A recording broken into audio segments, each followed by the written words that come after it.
FM, Laurent Vibert, bonjour, expert en gestion de crise, PDG de Nitidis. Et ce qui frappe évidemment dans ce type de situation, c'est le décalage entre les images et les mots. C'est-à-dire, quels que soient les mots employés par les gouvernements, quels qu'ils soient, eh bien, il y a toujours ces images extrêmement fortes. C'est le décalage et qui est de plus en plus prégnant avec les réseaux sociaux, avec les médias, y compris le FM TV, où on a quasiment dans l'immédiateté la vraie réalité des choses qui tournent même à l'international. Bien sûr, en faisant attention avec, comme on dit, les infox, avec, on l'a vu, des photos et des vidéos qui étaient fausses, mais là encore, le poids des mots, comme on dit, le choc des photos, il y a ce déséquilibre entre une communication qui a été très rassurante, peut-être trop rassurante dès le départ, et cette inadéquation crée de facto une crainte, une angoisse auprès de la population. C'est pour ça qu'il est très important de se servir de ce retour d'expérience pour améliorer la communication, j'allais dire presque opérationnelle, effective de l'État dans ce genre de situation qui, on le sait, arrivent, vont arriver, on doit se protéger, on est dans un monde de plus en plus sûr, mais de plus en plus risqué. Là encore, la rassurance, l'assurance trop forte décale forcément la perception qu'ont les citoyens français. Mais ce que vous dites, c'est un paradoxe, c'est-à-dire qu'avoir un Premier ministre, des ministres sur le terrain en permanence qui sont rassurants, finalement, en fait, ça inquiète. Alors, ça inquiète puisqu'on a l'impression qu'on en fait trop à un moment donné, qu'il n'y en a pas eu assez avant. C'est encore une notion d'équilibre, comme disait le médecin Paracelse. Tout est poison, rien n'est poison, le poison c'est la dose, et en matière de communication de crise et de gestion de crise, encore, il faut un équilibre. Ce n'est pas simple, on ne peut pas jeter la responsabilité à quelqu'un en particulier ou à une structure. Je pense que là encore, la gestion de crise en France doit avoir une marge de progrès rapide pour arriver à se calquer sur nos voisins belges, par exemple, avec un centre de crise BE qui est très efficace, avec aussi à l'intérieur de la population des réseaux sociaux, les citoyens eux-mêmes, des sachants qui sont en dehors de l'appareil, qui permettent de prendre la crise globalement et non pas sous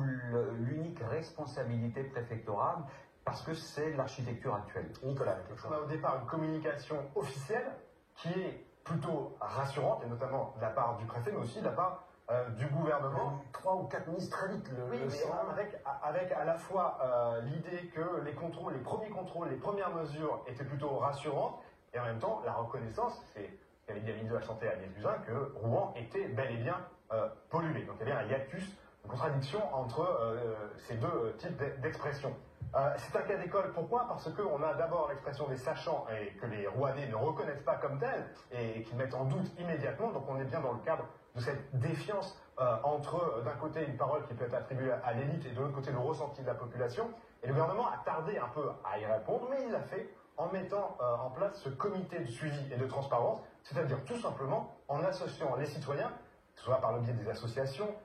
par le biais des syndicats, par exemple, et les riverains, etc., en associant les citoyens à l'expertise, à la recherche de la connaissance scientifique sur le long terme, puisque le gouvernement a expliqué que ce comité va travailler pendant très longtemps. C'est ce qu'il aurait fallu faire dès le départ, en fait. Alors oui, on est en effet dans un cas d'école, il y aura une référence, il va y avoir un marqueur de crise Lubrizol, il avait déjà été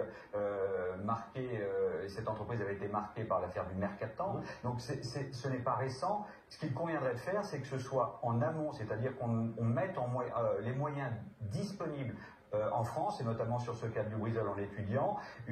vraiment un équilibre dans la préparation de la population, dans la préparation des organisations de l'État, mais aussi du tissu local, d'autres entreprises. Il y a vraiment, en matière de gestion de crise, des formations à mettre en place. On s'y emploie avec Nitidis et Resiliency depuis des années. On essaye de faire progresser la gestion de crise en France, puisqu'on a un problème sur la résilience, et souvent, on étudie localement une entreprise avec ses effets. Là, on voit bien, on est peut-être aussi dans un effet domino, on est aussi dans l'analyse de situations qui sont dégradées, et il faut les prendre en compte en amont en essayant de modéliser au mieux, et c'est presque toujours, et c'est difficile, mais d'être dans le scénario du pire, on a du mal à affronter ce qui peut nous arriver de plus grave, alors que c'est là que l'on peut préparer au mieux la population française. Merci à tous les deux d'avoir été avec moi en direct sur le plateau de 7 jours.